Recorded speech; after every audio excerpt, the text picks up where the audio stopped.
नमस्कार भक्तों, आज हम आप सभी के लिए हरतालिका तीज की व्रत की कथा लेकर आए हैं। अगर आप सभी को वीडियो पसंद आए तो सब्सक्राइब करिए, लाइक करिए, कमेंट करिए और शेयर करिए। आपका हमारे चैनल भक्ति पर स्वागत है। भाद्रपद की शुक्ल पक्ष की तृतीया को हरतालिका तीज का त्योहार मनाया जाता है। इस दिन सुहागन महिलाएं पति की लंबी उम्र के लिए व्रत रखती हैं। इस साल हरतालिका तीज का त्योहार 27 जुलाई 2025 को मनाया जाएगा। सबसे पहले इस व्रत को माता पार्वती ने भगवान शिव के लिए रखा था। तो सुनते हैं हरतालिका तीज की व्रत कथा। दोस्तों, हरतालिका तीज व्रत कथा के अनुसार शिव जी ने माता पार्वती को इस व्रत के बारे में विस्तार पूर्वक समझाया था। माँ गौरा ने माता पार्वती के रूप में हिमालय के घर जन्म लिया था। बचपन से ही माता पार्वती भगवान शिव को वर्ग के रूप में पाने की अतिथि और उसके लिए उन्होंने कठोर तप किया। 12 सालों तक निराहार रहकर उन्होंने कठोर तप किया। यह सब देखकर उनके पिता बहुत दुखी थे। एक दिन नारद जी ने उनके पिता से आकर कहा कि पार्वती के कठोर तप से प्रसन्न होकर भगवान विष्णु की आपकी पुत्री से विवाह करना चाहते हैं। नारद मुनि की बात सुनकर महाराज हिमालय बहुत प्रसन्न हुए। उधर भगवान विष्णु के सामने जाकर नारद मुनि बोले, महाराज हिमालय अपनी पुत्री पार्वती का विवाह आपसे करवाना चाहते हैं। भगवान विष्णु ने भी इसकी अनुमति दे दी। फिर माता पार्वती के पास आकर नारद जी ने इसकी सूचना दी कि आपके पिता ने आपका विवाह भगवान विष्णु से तय कर दिया है। यह सुनकर माता पार्वती बहुत सुभाष हुई।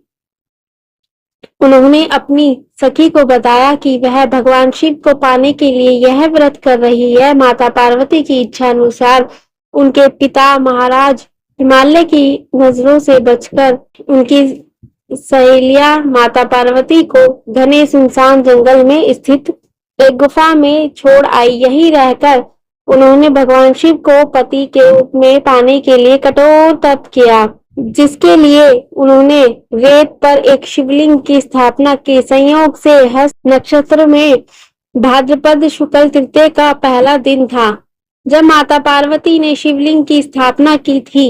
इस दिन निर्जला उपवास रखते हुए उन्होंने रात्रि में जागरण भी किया था। उनके कठोर तप से भगवान शिव प्रसन्न हुए और माता पार्वती को उनकी मनोकामना पूर्ण होने का वरदान दिया था। अगले दिन अपनी सखी के साथ माता पार्वती ने व्रत का पालन किया और समस्त पूजा सामग्री को गंगा नदी में प्रवाहित कर दिया। उधर माता पार्वती पिता भगवान विष्णु को अपनी बेटी से विवाह करने का वचन दिए जाने के बाद पुत्री के घर छोड़ देने से व्याकुल थे। वह माता पार्वती को ढूंढते हुए उस स्थान तक पहुंच गए जहां माता पार्वती थी। इसके बाद माता पार्वती ने उन्हें अपना घर छोड़ देने का कारण बताया और भगवान शिव से विवाह करने का अपना संकल्प और भगवान शिव द्वारा मिले वरदान के बारे में भी बताया। इसके बाद माता पार्वती के पिता हिमालय ने भगवान विष्णु से माफी मांगी और वे भगवान शिव के साथ माता पार्वती के विवाह के लिए राजी हो गए। कुछ समय बाद उन्होंने माता पार्वती का विवाह भगवान शिव के साथ पूरे विधि विधान पूर्वक करवा दिया। मान्यता है कि इस दिन रूप महिलाएं विधि विधान पूर्वक और पूर्ण निष्ठा से इस व्रत को करती हैं। वे मनचाहे वर को प्राप्त करती हैं। साथ ही यह पर्व दाम्पत्य जीवन में खुशी बरकरार रखने के उद्देश्य से भी मनाया जाता है। दोस्तों, ऐसी और कहानियों के लिए हमारे चैनल भक्ति को सब्सक्राइब करें। ओम नमः शिवाय। ओम नमः शिवाय।